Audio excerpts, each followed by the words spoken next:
Today we're going to continue on our sewing project. We're actually going to learn a new stitch today called the backstitch. It's sort of similar to the running stitch that we learned last time, but instead of looking like a dashed line, it looks like a solid line. And it's really useful for doing decorations in maybe the background of your project, as well as doing the mouth of your skeleton. So to get started today, we're going to get our supplies and we are going to put our fabric back into the embroidery hoop, twist it nice and tight just like last time. We're going to thread our needle. And if your needle is a little bit hard to thread, you might need to trim off a little bit of the frayed edge of your thread so that it's nice and pointy and crisp. Also, it helps to twist it back together.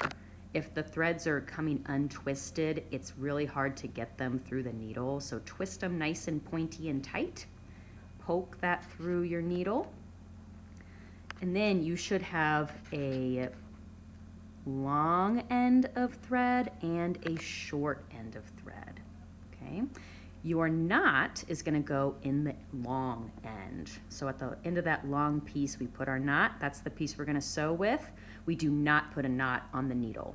Do not put a knot there. Only one knot at the end of the long piece. After you've done that, you are ready to start sewing. And we're gonna kind of start the same way we did last time. We are starting underneath our project and we're gonna poke that needle up where we want our mouth to go.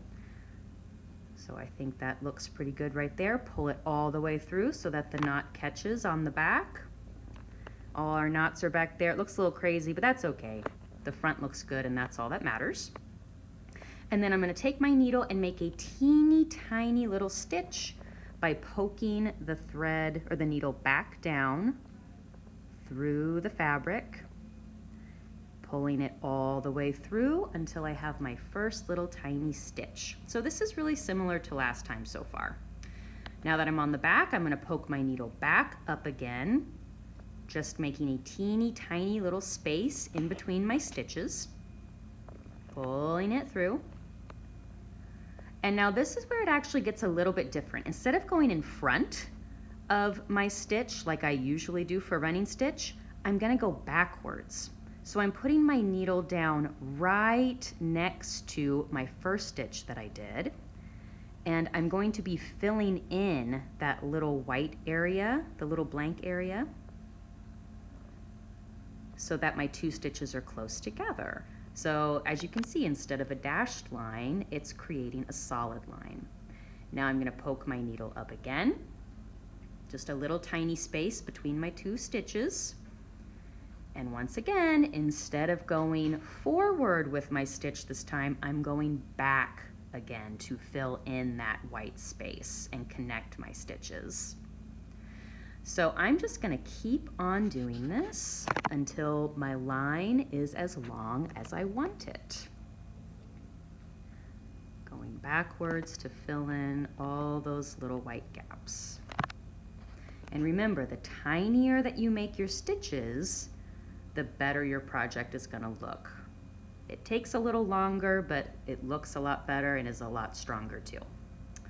Now I have finished my line. It is a nice solid line with no little white spaces in between. And I'm gonna add some vertical lines now that kind of cross and intersect this first line, and it's gonna look a little bit like teeth. So I'm making a stitch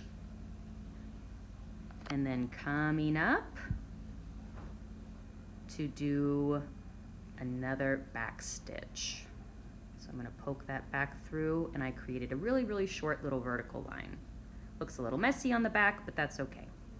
Now I'm gonna do a second tiny vertical line, just the same way. Poke it through, make a stitch, poke it through again, and do my back stitch.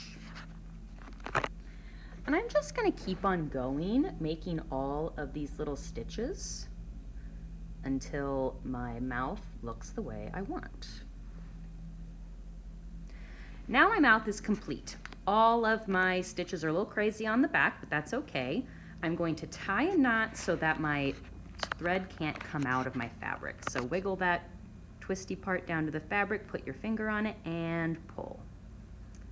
Once again, making a loop, putting the needle and thread through the loop to create a twisty area, and then wiggling that twisty area down to the fabric, putting my finger on it and pulling. That way my thread will not come out of my fabric.